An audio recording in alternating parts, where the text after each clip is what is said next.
Hello students and welcome back to your favourite channel math solutions with Rose ma'am.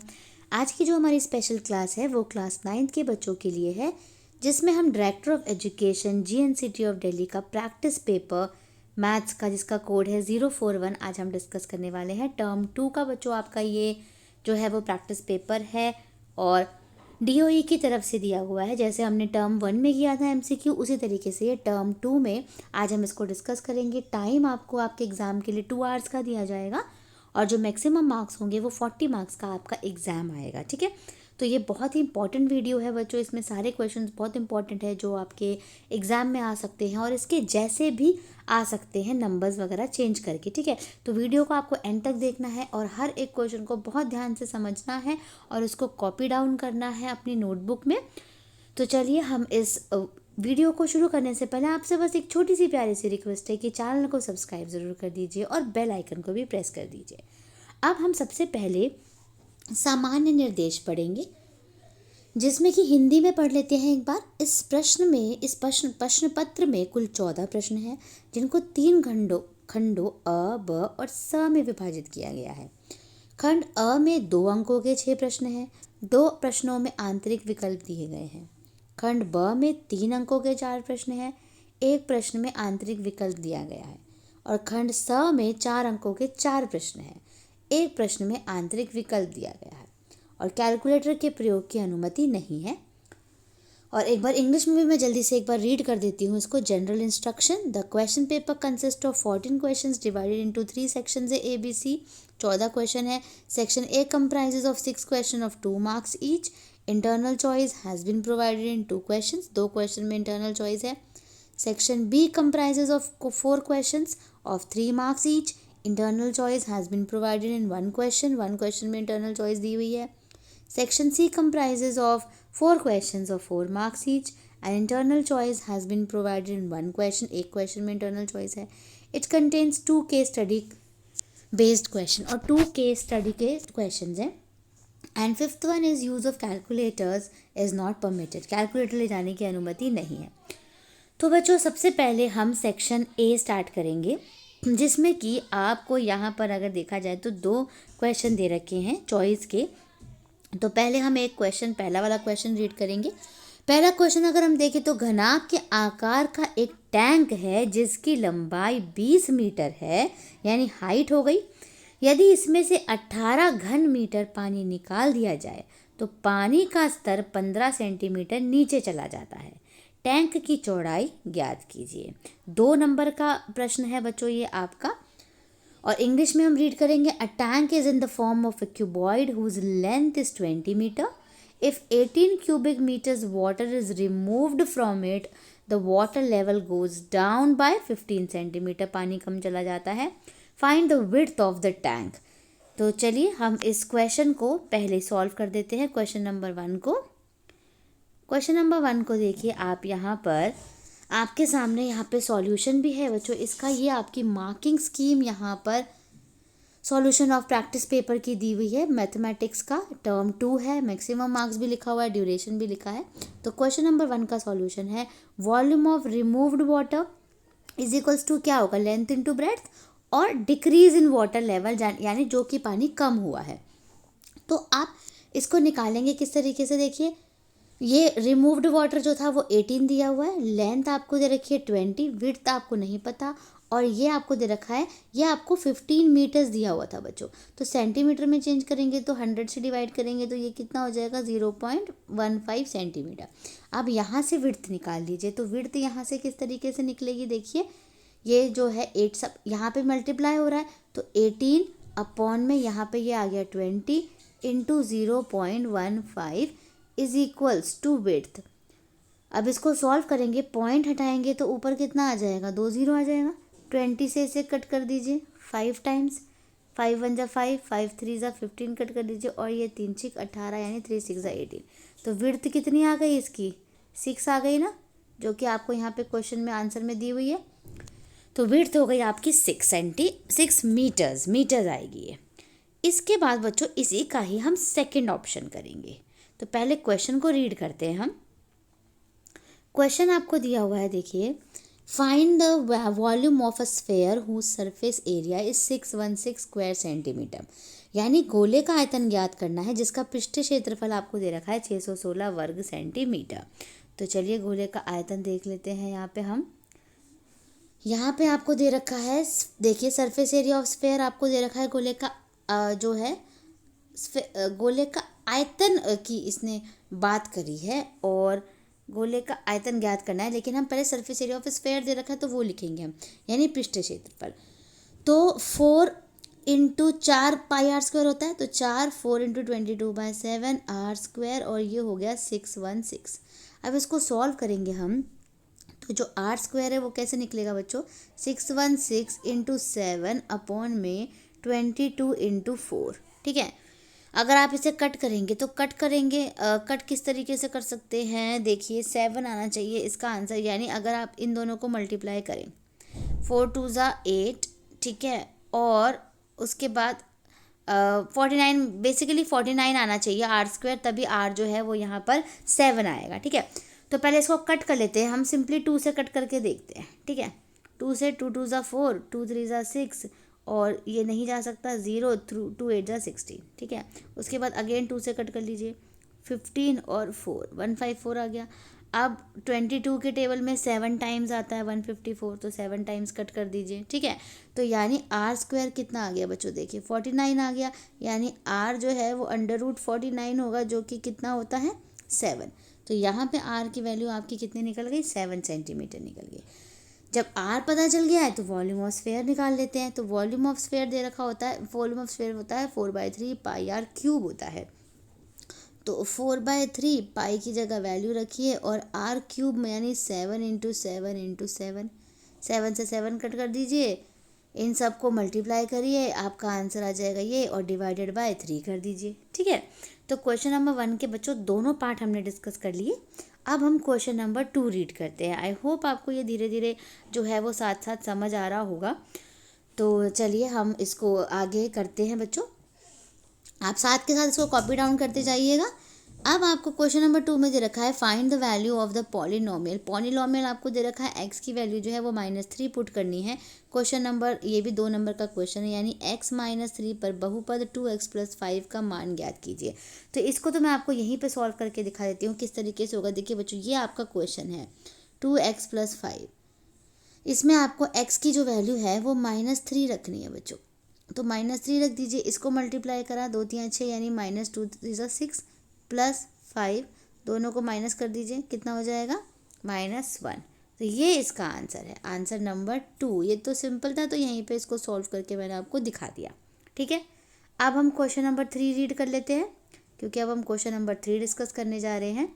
Question number 3 है, a joker's cap is in the shape of a right circular cone with base radius 7 centimeter and height 24 centimeter. Find the area of sheet required for 10 such cap. 10 such caps, 10 की caps की जो है 10 टोपियों की वो निकालनी। हिंदी में पढ़ेंगे तो और समझ आ जाएगा।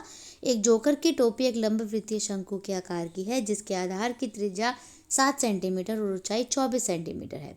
इसी प्रकार की 10 टोपियां बनाने के लिए आवश्यक शीट का क्षेत्रफल ज्ञात कीजिए। तो हिंदी में पढ़ा समझ आ गया ना किस तरीके से करना है। तो चलिए अब हम इसको करते हैं क्वेश्चन नंबर हम 3 सॉल्व कर रहे हैं।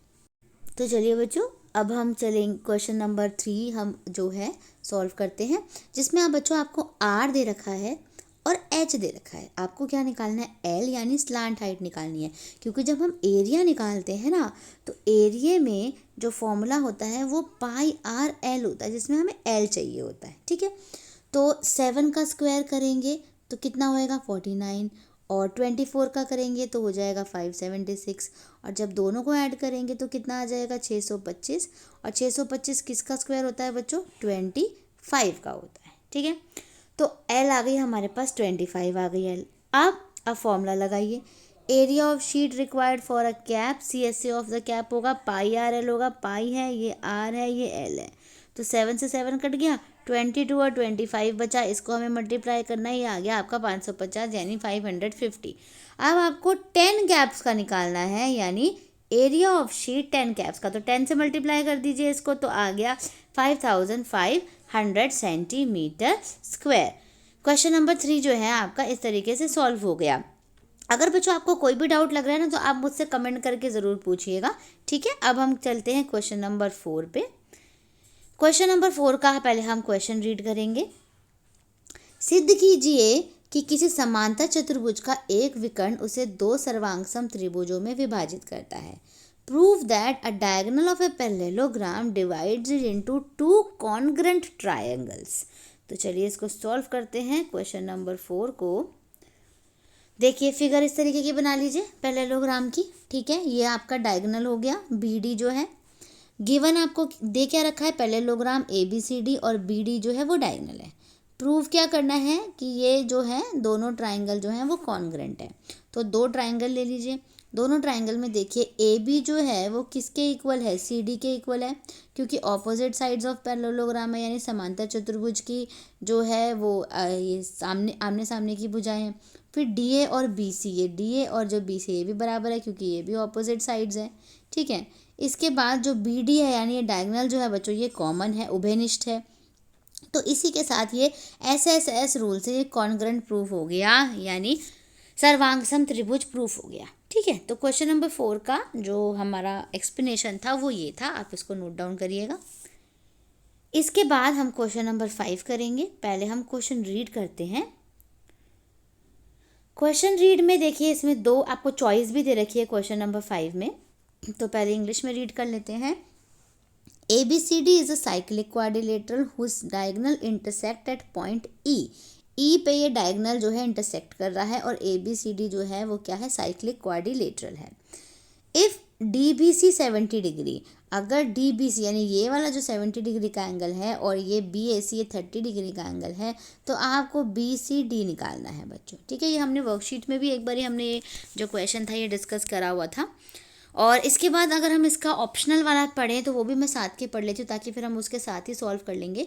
Prove that equal chords of a circle subtended equal angles at the centre, यानी सिद्ध कीजिए कि वृत्त की समान जीवाएं केंद्र पर समान कोण अंतरित करती है। तो चलिए अब हम इसको सॉल्व करेंगे। पहले फर्स्ट पार्ट को सॉल्व कर लेते हैं। तो फर्स्ट पार्ट को आप देखिए, इधर BDC जो है वो BAC के इक्वल होगा बच्चों, ठीक है। क्यों इक्वल होगा, क्योंकि वो सेम सेगमेंट में बना हुआ है, ठीक है। तो DBC BDC और BCD अगर तीनों को ऐड करेंगे बच्चों तो वो 180 का बनेगा, क्योंकि एंगल सम ऑफ प्रॉपर्टी जो है वो 180 होती है, यानी त्रिभुज के सभी कोणों का योग जो है वो कितना होता है, 180 होता है। अब आपको 70 और 30 तो दे रखा है, आपको BCD निकालना है, तो 180 में से 70 और 30 को माइनस कर लीजिए। 70 और 30 कितना होता है, 100। 180 में से अगर आप 100 माइनस करेंगे तो कितना आ जाएगा, 80 डिग्री आ जाएगा। और जो आपको दूसरा क्वेश्चन दे रखा था यानी ऑप्शनल वाला दे रखा था बच्चों, वो भी हम यहाँ पे डिस्कस करेंगे। इस तरीके की उसकी फिगर बनेगी, देखिए कि AB एंड CD जो है वो टू इक्वल कॉर्ड्स हैं, ठीक है, और सेंटर जो है वो O है, ठीक है। उसके बाद प्रूफ क्या करना है कि ये जो एंगल है AOB और COD, ये दोनों एंगल है, एंगल 1 और 2 इक्वल है।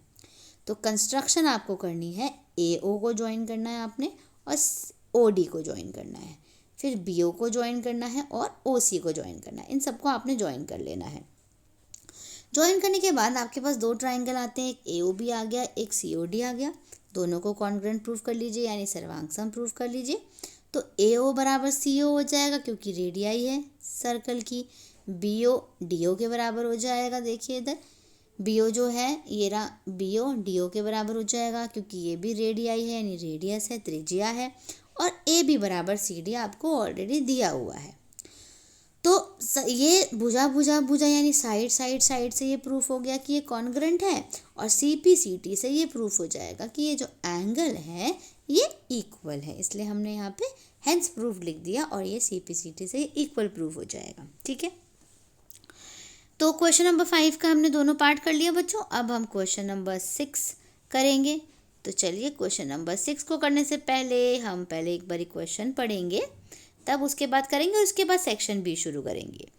तो ये भी हमारा क्वेश्चन नंबर जो 6 है ये लास्ट क्वेश्चन है हमारा सेक्शन 1 का, जो भी 2 मार्क्स का ही है। If a sphere and a solid cube have the same surface area then find the ratio of their volumes. तो वॉल्यूम्स का इसका बेसिकली रेशो निकालना है। यदि एक गोले और एक ठोस घन का पृष्ठीय क्षेत्रफल समान होता है तो उनके आयतन का अनुपात ज्ञात कीजिए। तो चलिए इसको सॉल्व कर लेते हैं बच्चों। ये भी बहुत इजी क्वेश्चन है, आपको इजीली समझ आ जाएगा। देखिए, पहले हमने लिखा सरफेस एरिया किसके बराबर है, क्यूब के। स्फेयर का सरफेस एरिया किसके बराबर है, क्यूब के सरफेस एरिया के। फॉर्मूला इसका होता है 4πr², इसका होता है 6a²। अगर हमें इसको जो है वो रेशो में लेकर आना है तो r/a, यानी पहले देखिए 4π जो है बेसिकली इसमें r जो है r² कर दीजिए, तो ये 6/4π हो जाएगा। ठीक है, लेकिन r²a² दोनों स्क्वायर है ना, तो अगर हम स्क्वायर को हटाएंगे तो r/a √6/4π आ जाएगा, जो कि ये लिखा हुआ है। ठीक है, इसके बाद वॉल्यूम ऑफ स्फेयर का फॉर्मूला लिखा और वॉल्यूम ऑफ क्यूब का फॉर्मूला लिखा।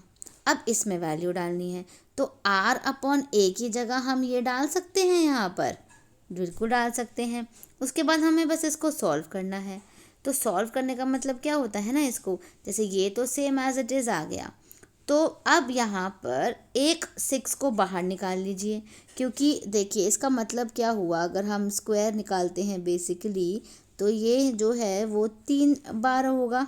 ठीक है, अगर 3 बार जो है उसमें से अगर हम 2 लें तो एक बाहर आ जाएगा, एक अंदर रह जाएगा, है ना। तो इस तरीके से किया हुआ है और फिर इसको सॉल्व करा है। तो सॉल्व करेंगे इस तरीके से, ये जो है इससे कैंसिल हो जाएगा, पाई से पाई कैंसिल हो जाएगा। ठीक है, और उसके बाद फिर आपका जो बेसिकली रह जाएगा, अगर हम रूट की बात करेंगे तो वो ये रह जाएगा √6/π, और जो वैल्यू आ जाएगी वो आ जाएगी √6 और √π हो जाएगा।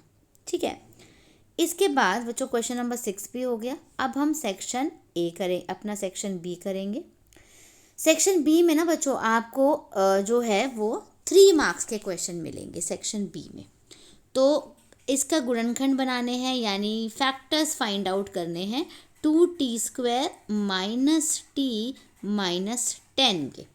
ठीक है, तो चलिए एक बार इसको हम सॉल्व कर लेते हैं। इसका भी हमने कर रखा है सॉल्यूशन ऑलरेडी, यहाँ पर आपके सामने है पीडीएफ में। देखिए ये क्वेश्चन उतारा, 2 को 10 से मल्टीप्लाई करेंगे, 2 10 से 20 होता है, यानी 2 धाम 20 होता है, तो मल्टीप्लाई करके 20 आना चाहिए और प्लस या माइनस करके -1 आना चाहिए। तो 5 और 4 ले सकते हैं हम, तो हमने एक -5t ले लिया, 4t ले लिया। ठीक है, इसके बाद हमने क्या करा, देखिए यहाँ पे एक बार इन दोनों को दो के जोड़े बना दिए। इन दोनों में क्या कॉमन निकलेगा, t निकलेगा, बाकी अंदर बच जाएगा। इसमें 2 कॉमन निकलेगा, बाकी अंदर। तो एक बार ये दोनों सेम हो गए ना, तो ये यहाँ आ गया और ये जो है वो यहाँ आ गया। तो ये आपके फैक्टर्स बन गए। इसमें आगे इसको =0 रख के सॉल्व नहीं करेंगे, क्योंकि सिर्फ फैक्टर्स पूछे हैं। ठीक है, उसके आगे हमें वैल्यू नहीं पूछी बेसिकली। तो क्वेश्चन नंबर 7 का जो सॉल्यूशन था वो ये था। अब हम क्वेश्चन नंबर 8 करेंगे और पहले क्वेश्चन नंबर 8 को पढ़ेंगे, उसके बाद उसका सॉल्यूशन। तो क्वेश्चन नंबर 8 है, ABCD is a rectangle and PQRS are midpoints of the side AB, BC, CD and DA respectively। यानी एक रेक्टेंगल है और जो PQRS है वो उसके मिड पॉइंट्स है। तो आपको शो करना है कि क्वाड्रिलेटरल जो है वो PQRS है, वो जो PQRS जो क्वाड्रिलेटरल आएगा ना वो रोम्बस है, आपको ये इसके अंदर प्रूव करना है। ठीक है, तो इसमें देखिए क्वेश्चन नंबर 8 का अब हम सॉल्यूशन देखते हैं। ऑप्शन वाला ना मैं बाद में पढ़ूंगी, पहले हम इसका सॉल्यूशन देखते हैं, ऑप्शनल वाले को बाद में करेंगे। तो इस तरीके से इसकी फिगर बन जाएगी। ABCD हमने लिख दिया, रेक्टेंगल है। AB किसके बराबर है, DC के बराबर है, और BC किसके बराबर है, AD के बराबर है। तो अगर AB जो है वो DC के बराबर है तो उसका हाफ भी हो सकता है, हाफ ऑफ AB भी हम लिख सकते हैं, और हाफ ऑफ BC और AD भी लिख सकते हैं। ये थ्योरम हो गई, मिड पॉइंट थ्योरम हो गई आपकी। ठीक है, तो यानी AP = BP, ये दोनों इक्वल हैं। DR = RC, यानी ये सारे DR और ये RC ये आपस में सारे जो हैं वो इक्वल है।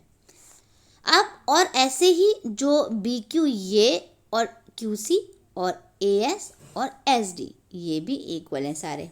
अब आप 2 ट्राइंगल हम निकाल लेते हैं। पहले इसके अंदर 2 ट्राइंगल देखिए, एक हो गया आपका SAP और एक हो गया आपका QBP। इन दोनों को हम कॉन्ग्रुएंट प्रूफ कर लेते हैं, यानी सर्वांग प्रूफ कर लेते हैं। तो इसमें एएस जो है, एएस किसके प्रूफ था, बी क्यू के इक्वल था। फिर ये जो एंगल है, एंगल ए और एंगल ये बी 90 डिग्री का है, ठीक है। फिर ये भी प्रूफ दे रखा है ऑलरेडी कि जो ये ए पी है वो किसके इक्वल है, बी पी के। तो यानी एस रूल से ये कॉन्ग्रुएंट प्रूफ हो गया और सी पी सी टी से ये इक्वल प्रूफ हो गया। अगर ये इक्वल प्रूफ हो गया तो बाकी भी इक्वल निकल जाएंगे, यानी पी क्यू क्यू आर के इक्वल निकल जाएगा, क्यू आर आर एस के और आर एस एस पी के। अब चारों को जब हम देखेंगे तो चारों से, यानी चारों आपस में एक दूसरे के इक्वल हैं। और अगर किसी भी साइड, कोई भी फिगर है, उसके चारों साइड्स इक्वल होती हैं, as 4 sides of P Q R S are equal, then it is a rhombus. क्यों? क्योंकि रोम्बस की सारी साइड्स जो हैं वो स्क्वायर के जैसे इक्वल होती हैं। तो पी क्यू आर एस जो है ये आपका अंदर वाला, ये आपका रोम्बस आ गया, ठीक है। तो क्वेश्चन नंबर 8 का बच्चों हमने ये फर्स्ट ऑप्शन जो है वो हमने अभी डिस्कस करा। अब इसका सेकेंड ऑप्शन भी देखेंगे, लेकिन उससे पहले हमें क्वेश्चन को रीड करना पड़ेगा। तो क्वेश्चन देखिए, फिगर के साथ आपको दिया हुआ है बच्चों, in parallelogram A B C D, एक parallelogram A B C D दिया हुआ है। ये जो दे रखा है ना ऑरेंज कलर का, ये 2 पॉइंट्स दे रखे हैं, P and Q are taken on the diagonal, ये दे रखे हैं 2 पॉइंट। ये आपकी बुक का भी क्वेश्चन है। B D on the diagonal, B D such that D P is equals to B Q. तो डी पी जो है, ये जो है ये किसके इक्वल है, बी क्यू के। और शो करना है आपको कि जो ये वाला जो आपको ये दिख रहा है, छोटा सा रेक्टेंगल जैसा दिख रहा है, ये पैरेललोग्राम है, आपको ये प्रूव करना है ए पी सी क्यू। तो चलिए पहले हम इसको जल्दी से सॉल्व कर लेते हैं यहाँ पर। तो फिगर आपको वहाँ से उतारनी है बच्चों। उसके बाद 2 ट्राइंगल हमने ले लिए, B C Q D A P. B C जो है वो डी ए के इक्वल होगी इसमें, क्योंकि ऑपोजिट साइड्स है पैरेललोग्राम की। दोनों एंगल इक्वल होंगे क्योंकि ऑल्टरनेट इंटीरियर एंगल्स हैं। और ये तो हमें दे रखा है कि बी क्यू जो है वो किसके इक्वल है, डी पी के। तो अगर हम ऐसे एस रूल लगाएं तो ऐसे एस रूल से बच्चों ये कॉन्ग्रुएंट प्रूफ हो गया और सी पी सी टी से ये इक्वल प्रूफ हो गया। इक्वल प्रूफ होने के बाद अगर ये हम इसको लिख सकते हैं as opposite sides of A P C Q are equal, so A P C Q is a parallelogram, यानी ये आपका पैरेललोग्राम है। तो ये भी प्रूफ हो गया, आप इसको नोट डाउन कर लीजिए। और इसके बाद हम क्वेश्चन नंबर 9 करेंगे, जो कि वो भी 3 मार्क्स का ही क्वेश्चन है, लेकिन इसके लिए आपको फॉर्मूला याद रखना ज़रूरी है। अगर आपको फॉर्मूला याद है, समझ लीजिए आपके 3 मार्क्स जो हैं वो पूरे के पूरे टीचर आपको दे देगी अगर आपको फॉर्मूला याद है। क्योंकि फॉर्मूला याद है तो आप उसमें वैल्यू सही पुट करेंगे, वैल्यू सही पुट करेंगे तो ज़ाहिर आपका आंसर जो है वो करेक्ट आएगा, ठीक है। तो राइट, ये जो आपको दे रखा है इन द एक्सपेंडेड फॉर्म, यानी प्रसारित रूप में लिखना है। तो बेसिकली इसमें बच्चों आपको a plus B plus C whole square, whole ये वाला फॉर्मूला लगाना है, a plus B plus C का होल स्क्वायर, जो कि होता है a square plus B square plus C square plus 2ab plus 2bc plus 2ac होता है ना, बस वही लगाना है बिल्कुल, ठीक है। तो चलिए हम इसको सॉल्व कर लेते हैं क्वेश्चन नंबर 9 को। तो फॉर्मूला देखिए यहाँ पर लिखा हुआ है, इसको अंडरलाइन करूँगी, ये आइडेंटिटी यूज़ करनी है ताकि आप इसको अच्छे से कॉपी करें और आप भी अंडरलाइन करिएगा। फिर a हो गया आपका 1/4a, b की जगह b, c की जगह c, 2ab लिख दिया, फिर 2bc लिख दिया, फिर 2ac लिख दिया। अब 1/4 को सॉल्व करेंगे, 1/16 आएगा। 1/2 को करेंगे स्क्वायर, 1/4 आएगा। 1 का स्क्वायर करेंगे 1 आएगा। फिर 2 से 2 को कट कर देंगे बच्चों तो 1/4a भी रह जाएगा, और इधर भी 2 से 2 कट को कर देंगे तो b रह जाएगा, और 2 से इधर कट कर देंगे 2 2 4 तो 1/2a रह जाएगा, ठीक है। तो क्वेश्चन नंबर 9 था ना इजी। सिर्फ फॉर्मूला याद है ना अगर, तो आप सब कुछ कर सकते हो, नहीं तो फॉर्मूला याद नहीं है तो फिर आप परेशान हो जाओगे कि आपको कैसे सॉल्व करना है उसको, ठीक है ना। अब क्वेश्चन नंबर 10 रीड करेंगे। चलिए क्वेश्चन नंबर 10 में आपको दिया हुआ है, A cylindrical roller 1.5 long has a diameter of 70 centimeters. Diameter दिया हुआ है और हाइट दे रखी है। How many revolutions will it make to level a playground measuring? ये प्लेग्राउंड का डायमेंशन दे रखी है, तो लेवल करने के लिए उसमें कितने रिवोल्यूशंस लगेंगे उस सिलेंड्रिकल रोलर के। यानी 1.5 मीटर लंबे एक बेलनाकार रोलर का व्यास दे रखा है 70 सेंटीमीटर, 50 मीटर और 33 मीटर माप वाले खेल के मैदान को समतल करने के लिए कितने चक्कर लगाएगा। तो चलिए हम देखते हैं ये कितने चक्कर लगा रहा है। तो क्वेश्चन नंबर 10 हम सॉल्व करेंगे। क्वेश्चन नंबर 10 में देखिए रेडियस दे रखी है आपको, डायमीटर दे रखा था, डिवाइड करके रेडियस निकाल ली। एरिया कवर्ड निकालना है तो 2πr(h) होता है सिलेंडर का, यानी 2πr(h). तो आर हमने ये जो पॉइंट था यहाँ पर सेंटीमीटर दे रखा था, इसको मीटर में चेंज करना है बच्चों, इसलिए 100 से डिवाइड करा है। और इसे कट करेंगे तो 7 5 सा देखिए जो है 35 हो जाएगा। पॉइंट लगाएंगे तो एक और 10 आ सकता है, 2 5 सा 10 हो सकता है, फिर 5 से 5 कट हो सकता है ना। फिर बचा क्या, ऊपर अगर हम देखें तो 15 बचा और 22 बचा, इन दोनों को मल्टीप्लाई करिए और 2 के बाद पॉइंट लगा दीजिए तो आपका 3.3 आंसर आ जाएगा। इसके बाद एरिया ऑफ जो प्लेग्राउंड दे रखा है वो निकाल लीजिए, तो वो मल्टीप्लाई करेंगे, सिंपल डायमेंशन जो दे रखी है ना तो मल्टीप्लाई कर दीजिए।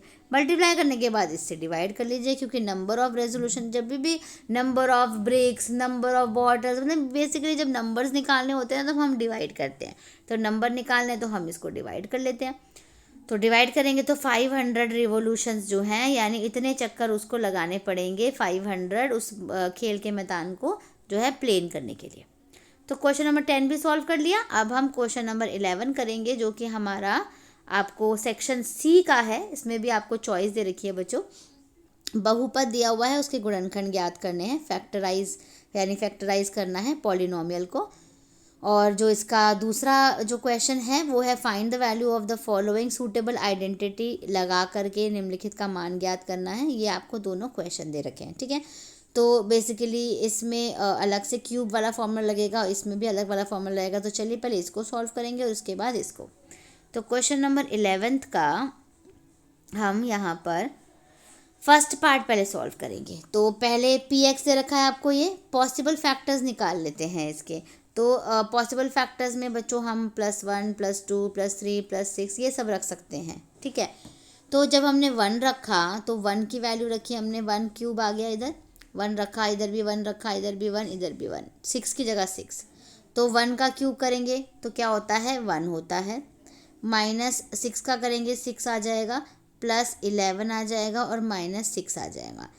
तो ये 6 और 6 कितने हो गए, 12 हो गए, और 11 और 1 हो गए 12। तो 12 में से 12 गया, कितना बचेगा, 0 बचेगा।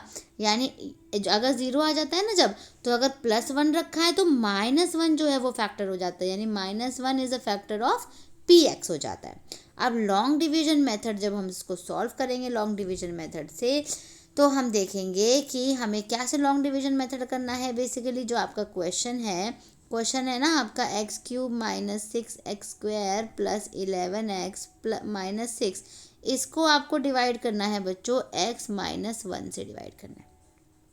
जब आप इसको x - 1 से डिवाइड करेंगे तो आपका आंसर आ जाएगा ये, ठीक है। एक बार डिवाइड करके दिखाऊं, चलो डिवाइड करके भी आपको दिखा देती हूँ। हालांकि हमने वर्कशीट में डिवाइड करके हमने ऑलरेडी सीखा हुआ है कि किस तरीके से हम इसको डिवाइड करते हैं, कोई बात नहीं, लेकिन दोबारा से एक बार हम इसको रिवाइज़ करेंगे ना अगर, तो आपको और अच्छे से इसको आ जाएगा।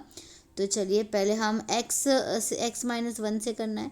तो x - 1 से करेंगे तो x² से करिए, x² से अगर आप मल्टीप्लाई करते हैं तो x³ आएगा, और 1 को x² से करेंगे तो 1x² आ जाएगा। चलिए ठीक है।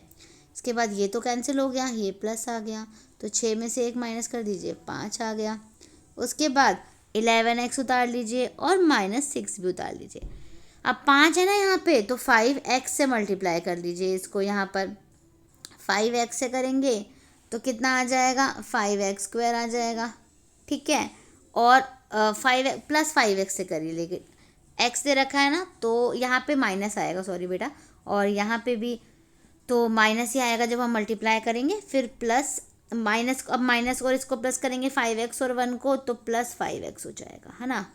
और अब इसको सॉल्व कर दीजिए, कट गया, इसको माइनस कर दीजिए, ये हो गया आपका 6x - 6। तो 6 से मल्टीप्लाई कर दीजिए, 6 से करेंगे तो 6x - 6 आ जाएगा, कैंसिल हो गया, पूरा हो गया ना। तो ये आपका जो है वो ये बेसिकली आपका क्वेश्चन आ गया, ठीक है। अब तो इसको देखिए यहाँ पर यही लिखा हुआ है ना, अब इसको आपको फैक्टराइज बनाना है। तो जब फैक्टराइज बनाएंगे तो 5x को हम 3x - 2x लिख सकते हैं ना। तो 3x - 2x जब हमने लिख दिया, उसके बाद हम इसको सॉल्व कर देंगे। कैसे सॉल्व करेंगे, देखिए इन दोनों में से कॉमन लेंगे तो क्या बचेगा, x बाहर निकालोगे तो x - 3 बच जाएगा, और इन दोनों में कॉमन लेंगे तो 2 बाहर निकालो तो इधर भी x-3 बच जाएगा। तो एक बन गया x-3 का ब्रैकेट और एक बन गया x-2 का, देखिए बन गया ना, और एक x-1 तो चल ही रहा है यहाँ पे। तो क्वेश्चन नंबर 11 भी हमारा सॉल्व हो गया। बच्चों अगर आपको कहीं भी डाउट लगता है ना, प्लीज़ आप मुझसे कमेंट करके ज़रूर पूछिएगा, मैं ज़रूर आपके जो डाउट है वो क्लियर करूँगी। इसके बाद इसका ऑप्शनल का जो हमने पढ़ा था वो हम डिस्कस करते। देखिए 999 का क्यूब था ना, तो हम क्या इसको 1000-1 यानी 1000-1 लिख सकते हैं, बिल्कुल लिख सकते हैं। अब इसमें हम फॉर्मूला लगा देंगे a-1 b की क्यूब वाली आइडेंटिटी लगा देंगे, जो मैंने यहाँ पर लिख दी है, देखिए यहाँ पर ये लिखी हुई है ऑलरेडी, ठीक है। तो बस अब हमें इसको सॉल्व करना है। तो सॉल्व करने के लिए देखिए यहाँ पर a की जगह ये रख दिया, b की जगह रख दिया, फिर हो गया आपका 3ab, फिर हो गया a-b। अब इसको हमें सॉल्व करना है। अगर 1000 की क्यूब करेंगे तो ये आ जाएगा, 1 की क्यूब करेंगे 1, इसको पूरे को मल्टीप्लाई करके सॉल्व करेंगे तो ये आ जाएगा। फिर आप इन दोनों को ऐड करिए, ऐड करने के बाद इसमें से माइनस कर दीजिए, आंसर आ जाएगा। ठीक है, बहुत मुश्किल नहीं, इजी है ये। चैप्टर 2 तो इजी है आपका, ज़्यादा दिक्कत है नहीं इसके अंदर। सेकंड पार्ट ये अलग अलग था। अगर आप 103 को क्या 100+3 लिख सकते हैं ना, और 107 को 100+7 ले सकते हैं। तो आपको आइडेंटिटी ये वाली यूज़ करनी है। देखिए मैंने अंडरलाइन कर दी है x+a x+b यानी x² + a+bx और a×b। तो यहाँ पे फॉर्मूले में बस पहले पुट करना है। मैंने उस पहले भी कहा था ना, फॉर्मूला याद है ना अगर बच्चों, तो कोई भी टेंशन लेने की ज़रूरत नहीं है, ईजिली हो जाता है। फिर 100 का स्क्वायर करेंगे तो ये आ जाएगा, 3 + 10 करेंगे तो ये आ जाएगा 10, है ना। 3 + 10 7 + 3 किया 10, और 10 को इससे मल्टीप्लाई कर दिया तो कितना आ गया, 1000 आ गया। तो यहाँ पे लेकिन ये 2100 लिखा हुआ है, तो एक बारी हम इसको देख लेते हैं कि ये 2100 इधर जो लिखा हुआ है वो सही नहीं लिखा हुआ, क्योंकि ये जो फॉर्मूला है ना x² की जगह आपने 100 रखा, a+b 3 + 10 हो गया, और x है जो वो 100 हो गया, और a×b वो ये हो गया, तो 21 है, ठीक है। तो 3 + जो 10 है ना बच्चों 10 होता है, 10 और ये तो 1000 आ जाएगा यहाँ पे, ठीक है। तो ये भी रॉन्ग है इसका। ये PDF वहीं से डिपार्टमेंट वालों ने भेजी है, तो उनसे गलती हो गई होगी, तो कोई बात नहीं, सबसे गलती हो जाती है, तो उसमें कोई वो माइंड करने की इतनी ज़रूरत नहीं है, ठीक है। तो फिर 100 का स्क्वायर करा, ये आ गया, और ये सॉल्व कर दिया। अब हमें इसको ऐड करना है बेसिकली। तो जब ऐड करेंगे तो हमारा आंसर जो है वो ये आ जाएगा, ठीक है। जो नहीं 1 और 1 2 ये इसमें आप इसको ऐड भी करोगे। देखिए इसको 100 पहले तो इसको तो आपको 1000 करना है सबसे पहले, तो क्योंकि ये 1000 है, और 1000 में अगर हम इसको जोड़ेंगे तो ये 1 1 और 0 2 1 आ जाएगा बच्चों इसका आंसर, ठीक है। इसको कट कर दीजिए, ये इसका आंसर है फाइनल, ठीक है। तो ये हमारा क्वेश्चन भी सॉल्व हो गया। अब हम नेक्स्ट पहले क्वेश्चन रीड करेंगे, उसके बाद सॉल्यूशन पे आएंगे, क्वेश्चन नंबर 13 पे। तो चलिए पहले क्वेश्चन रीड करते हैं। क्वेश्चन तो बहुत बड़ा सा है, तो कोई बात नहीं, धीरे धीरे आराम से रीड करेंगे, क्योंकि हमारा जो सेक्शन सी शुरू हो गया है ना अब। तो सेक्शन सी जो है इसके अंदर था, तो इसके अंदर ये केस स्टडी का इसमें बेसिकली क्वेश्चन आपको दिया हुआ है। लेकिन क्वेश्चन नंबर 13 शुरू करने से पहले क्वेश्चन नंबर 12 भी तो है यहाँ पे। कंस्ट्रक्ट करना है एक ट्राइंगल PQR, जिसमें QR आपको दिया हुआ है, Q 60 डिग्री दे रखा है, और PR - PQ बनाना है आपको 2 सेंटीमीटर। एक त्रिभुज PQR की रचना कीजिए जिसमें QR 6 सेंटीमीटर है, Q 60 डिग्री है, और PR - PQ 2 सेंटीमीटर है। तो चलिए बच्चों इसको हम पहले इसकी फिगर बना लेते हैं, ड्रॉ कर लेते हैं। देखिए फिगर के लिए बच्चों पहले आपको एक बेस ड्रॉ करनी है, 6 सेंटीमीटर ड्रॉ कर दिया आपने यहाँ पे ये QR। उसके बाद आपको यहाँ पे ये 60 डिग्री का एंगल बना दिया आपने, ठीक है। इतना फर्स्ट स्टेप करना है आपको, 2 स्टेप हो गए। इसके बाद जब 60 डिग्री का एंगल बन जाएगा तो जो ये 2 सेंटीमीटर आपको दे रखा है ना ऑलरेडी, इसके लिए आपको क्या करना है, एक रे ड्रॉ करनी है। ये जो आप लाइन जो है नीचे तक ड्रॉ करोगे ना, तो 2 सेंटीमीटर यहाँ से इसको कट कर लेना है QD, ठीक है। QD हमने 2 सेंटीमीटर यहाँ पर कट कर लिया। कट करने के बाद इसको R से जो है वो ज्वाइन कर देना है, D को, R और D को ज्वाइन कर देना है। R और D को ज्वाइन करने के बाद देखिए ये जो R और D है ना बच्चों, इसका परपेंडिकुलर बाइसेक्टर यानी लंबसम भाजक ड्रॉ करना है। कैसे, यहाँ पे R पे रख के ऊपर नीचे कट कर दोगे, यहाँ पे Q पे D पे भी रख के, और इसको ऐसे मिला, ये यहाँ से मिलता हुआ जाएगा बिल्कुल। और पी आर को हमें ज्वाइन कर देना है। ठीक है, ये है हो गई ना आपकी, ये वाला जो पी आर है ये हमने ज्वाइन कर दिया बस, तो ये हमारा ट्राइंगल आ गया। पी क्यू आर जो है वो रिक्वायर्ड आपका ट्राइंगल आ गया। ठीक है, तो क्वेश्चन नंबर 12 की आपको कंस्ट्रक्शन जो है वो इस तरीके से करनी है, शार्प पेंसिल से करिएगा।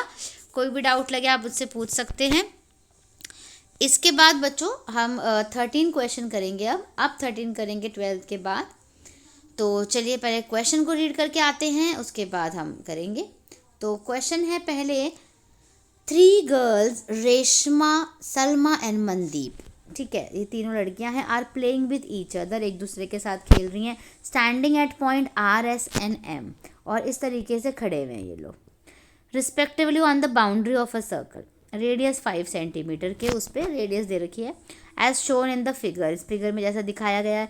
Reshma throws a ball to Salma, Reshma ने जो बॉल है वो किसको भेजी है, रेशमा ने बॉल भेजी है सलमा को, सलमा ने बॉल फेंकी है इसको मनदीप को, और मनदीप ने बॉल फेंकी है दोबारा से रेशमा को।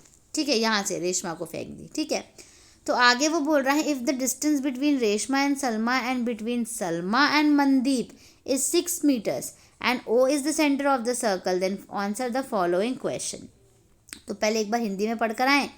5 मीटर त्रिज्या वाले वृत्त की परिसीमा पर 3 लड़कियां रेशमा, सलमा और मनदीप क्रमशः बिंदु आर, एस और एम पर खड़ी होकर आपस में खेल रही हैं, जैसा कि चित्र में दिखाया गया है। रेशमा एक गेंद को सलमा के पास, सलमा मनदीप के पास और मनदीप रेशमा के पास फेंकती है। यदि रेशमा और सलमा के बीच तथा सलमा और मनदीप के बीच प्रत्येक की दूरी 6 मीटर है, वह वृत्त ओ का केंद्र है, तो निम्नलिखित प्रश्नों के उत्तर दीजिए। तो प्रश्न हमारे पास आता है, रेशमा और मनदीप के बीच की दूरी ज्ञात कीजिए, यानी find the distance between Reshma and Mandeep, and जो है find the value of length O E, यानी ओ ई का मान ज्ञात करना है। तो चलिए बच्चों, केस स्टडी का क्वेश्चन है, क्वेश्चन नंबर 13, इसको हम सॉल्व कर लेते हैं। सेकेंड लास्ट क्वेश्चन है हमारे सैम्पल पेपर का। आपको ट्राइंगल दिया हुआ है आर एस ओ, तो अगर हम इसमें सबको ऐड करेंगे, आप बेसिकली आपका चैप्टर 12 का क्वेश्चन है बच्चों, तो एक साइड हो गई आपकी 6 हो गई, ए हो गई आपकी 6, और बी जो है वो आपकी 5 हो गई, सी हो गई आपकी 5, तो एस क्या होता है आपका ए प्लस बी प्लस सी अपॉन में 2 होता है ना, तो यहाँ पे वो हमने 8 निकाल लिया। अब यूजिंग हीरोन्स फार्मूला करेंगे, तो हीरोन्स फार्मूला क्या होता है, एक बारी हम रिवाइज कर लेते हैं, एस, एस माइनस ए, एस माइनस बी और एस माइनस सी। तो यहाँ पे ये सारी वैल्यू रख दी, सॉल्व कर दिया, 12 आ गया। अब जो ट्राइंगल है वो इक्विलेटर, वो भी है, राइट ट्राइंगल भी है, तो half into B into H लगाएंगे, तो यहाँ से आप ये हाइट निकाल लेंगे। तो हाइट जो है वो बेसिकली आपकी जो है वो ये आ गई 4.8 सेंटीमीटर आ गई।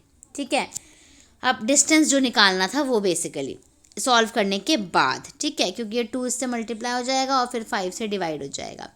इसके बाद बच्चों, और ये तो आया एक तरफ का आया, तो डबल कर देंगे ना जब उसको, तो ये डिस्टेंस पूरा निकालना है, क्योंकि रेशमा से जो मनदीप है वो दूर है, डबल ऑलमोस्ट है, उसका 2 रेडियस है, तो रेडियस निकालने के बाद डबल मल्टीप्लाई कर देंगे, आंसर आ जाएगा। और जब आपको लेंथ निकालनी है ना बच्चों, तो लेंथ के लिए ना आप क्या करोगे, देखिए यहाँ पर पाइथागोरस थ्योरम लगाओगे, आपको 4.8 मिल ही गया है और दूसरा आपको 5 दे रखा है, तो सॉल्व कर दोगे, 5 का स्क्वायर हो जाता है 25 और 4.8 का हो जाता है 23.04, और इसको हमें इधर माइनस कर देंगे यहाँ पर, तो जो है आंसर आ जाएगा आपका ये। ठीक है, इस तरीके से आंसर आ जाएगा 1.4 सेंटीमीटर। तो क्वेश्चन नंबर 13 भी सॉल्व हो गया बच्चों। अब हमारा लास्ट क्वेश्चन हमारे इस वर्कशीट का, जो कि बहुत सिंपल, बहुत आसान है, और ये प्रोबेबिलिटी चैप्टर में से हमारे लिया गया है। तो क्वेश्चन पहले हम रीड करेंगे। Insurance is a means of protection from financial loss. It is a form of risk management primarily use to hedge against the risk of a contingent on uncertain loss. For insurance awareness, an insurance company selected 2000 drivers at random in a particular city. Find a relationship between age and accidents. The data obtained in given in the following table. तो एक बार हिंदी में पढ़ेंगे तो आपको easily समझ आ जाएगा। बीमा वित्तीय नुकसान से सुरक्षा का एक साधन है। यह जोखिम प्रबंधन का एक रूप है, जिसका मुख्य रूप से अनिश्चित नुकसान होने पर एक आकस्मिक जोखिम के खिलाफ बचाव के लिए उपयोग किया जाता है। बीमा जागरूकता के लिए एक बीमा कंपनी ने एक विशेष शहर में 2000 ड्राइवरों को यादृच्छिक मतलब रैंडमली रूप से चुना। उनकी उम्र और दुर्घटनाओं के बीच संबंध खोजा। प्राप्त डेटा निम्नलिखित तालिका में दिया गया है। तो देखिए तालिका आपको दे रखी है बच्चों, यानी 0 एक्सीडेंट इतने बार मतलब नहीं हुए, 1 एक्सीडेंट इतनी बार हुआ, दो एक्सीडेंट इतनी बार हुआ, 3 एक्सीडेंट इतनी बार और 3 से अधिक इतनी बार। 18 से 19 साल के लोगों ड्राइवरों का, 30 से 50 साल के ड्राइवरों का और 50 से ऊपर। तो क्वेश्चन हमारा आता है, प्रोबेबिलिटी निकालनी है। Find the probability for a driver chosen at a random from the city being 18 to 29 years of age and having exactly 3 accident. यानी शहर से यादृच्छिक रूप से चुने गए ड्राइवर के लिए 18 से 29 वर्ष की आयु और 1 वर्ष में ठीक 3 दुर्घटनाएं होने की प्रायिकता ज्ञात कीजिए। तो देखिए पहले तो कॉलम चलेगा 18 से 29, फिर 3 बोला हुआ है, एग्जैक्ट 3। तो एग्जैक्ट 3 कितनी बार हो रहा है? 61 टाइम्स हो रहा है, 61 बार। और टोटल कितना था बच्चों? 2000। तो इसका आंसर हो गया पहले वाले का आपका 61 अपॉन में 2000। ठीक है, इसको सॉल्व करेंगे, मैं भी दिखाऊंगी कट करके। दूसरा क्वेश्चन है, find the probability for a driver chosen at a random from the city having no accident in our 1 year. जब कभी एक्सीडेंट हुआ ही नहीं है, तो एक्सीडेंट नहीं हुआ यानी ये वाला टर्म है। तो इन तीनों को प्लस करेंगे और डिवाइडेड बाय 2000 करेंगे। तो चलिए एक बार हम यहाँ पर भी सॉल्व करके देख लेते हैं। आपको मैं ये दिखा देती हूँ ताकि आपको समझ आ जाए। देखिए पहले वाला तो सेम हो गया, डिवाइड कर लिया, फेवरेबल केसेस में तीनों को ऐड करा, ये आ गया, अपॉन में 2000 कर लिया, डिवाइड करा, ये आ गया। तो बच्चों इसी के साथ हमारा क्वेश्चन नंबर 14 सारे हमने क्वेश्चन कंप्लीट कर लिए और हमारा ये सैम्पल पेपर जो है ये भी यहाँ पर हमारा फिनिश हो गया। ठीक है, तो बच्चों आपको, आई होप आपको ये समझ आया होगा, और अगर कहीं भी कोई डाउट लग रहा है तो आप मुझसे ज़रूर पूछिएगा। तो इन 14 क्वेश्चंस को आपको अपनी कॉपी में नोट डाउन करना है एक्सप्लेनेशन के साथ। हर एक क्वेश्चन को एटलीस्ट 2 बार देखना है, ध्यान से समझना है। ठीक है, फिर मिलेंगे हम नए वर्कशीट में या फिर नए टॉपिक के साथ या फिर नए सैम्पल पेपर या नई वीडियो के साथ। और अगर आपको वीडियो पसंद आई है प्लीज़ वीडियो को लाइक शेयर एंड सब्सक्राइब ज़रूर कर दीजिए। Thank you students.